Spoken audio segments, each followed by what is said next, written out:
प्रधानमंत्री नरेंद्र मोदी ने भाजपा कार्यकर्ताओं को संबोधित करते हुए वित्त मंत्री निर्मला सीतारमण की ओर से पेश बजट के संबंध में एक ओर जहां यह कहा कि वह भारत को एक आधुनिक राष्ट्र बनाने में सक्षम होगा, वहीं यह भरोसा भी व्यक्त किया कि उससे देश आत्मनिर्भर अर्थव्यवस्था के लक्ष्य को भी हासिल करेगा। निसंदेह भारत को आत्मनिर्भर बनाना समय की मांग है और भारत सरकार एक अरसे से इस मांग को पूरा करने को लेकर प्रतिबद्ध भी है, लेकिन यह समझा जाना आवश्यक है कि आत्मनिर्भरता का मूल मंतव्य क्या है।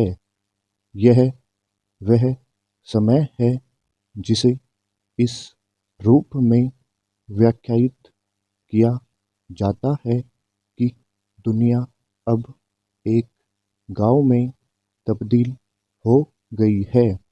ऐसे अवसर पर हमें विश्व के साथ न केवल प्रतिस्पर्धा करनी होगी, बल्कि उससे जो कुछ आवश्यक है वह सीखना भी होगा और अपनी आवश्यकताओं के अनुरूप अपनाना भी होगा।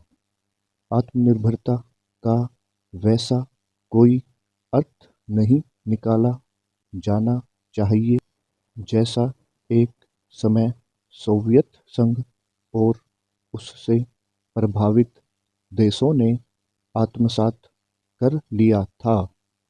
मुक्त व्यापार के इस दौर में भारत का लक्ष्य यह होना चाहिए कि वह दुनिया के लिए उसी तरह कारखाना बने जैसे चीन बना हुआ है।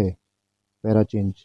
चूंकि कोरोना के बाद विश्व समुदाय न केवल चीन से दूरी बनाने में लगा है, बल्कि उस पर अपनी निर्भरता भी घटा रहा है।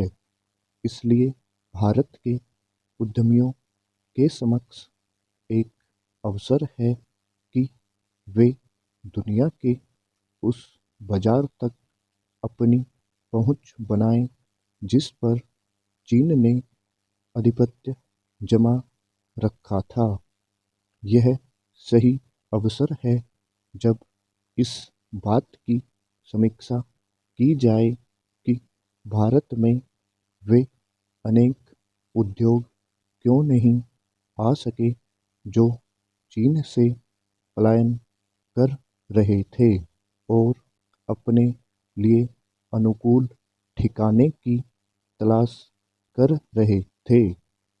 इस पर विचार होना चाहिए कि भारत उन कारखानों के लिए अनुकूल जगह कैसे बने जो चीन से बाहर आना चाह रहे हैं।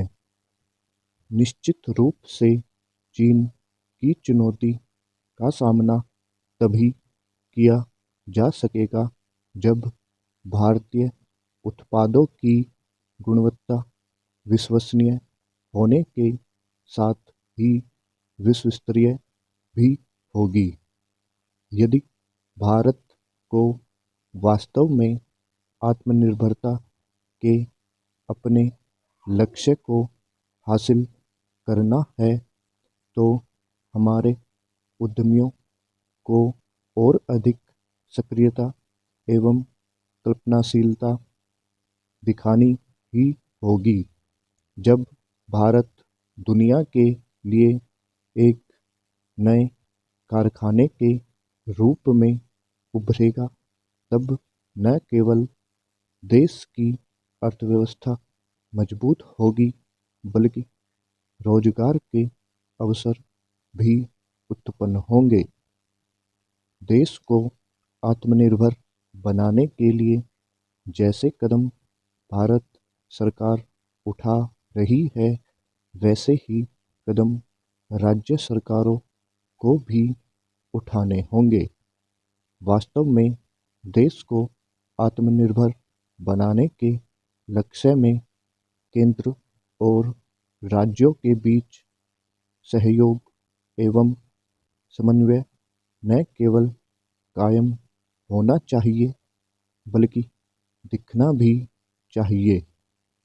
आम बजट में राज्यों के लिए जो 1 लाख करोड़ रुपए की राशि आवंटित की गई है, उसका सदुपयोग हो, इसे राज्य सरकारों को सुनिश्चित करना चाहिए।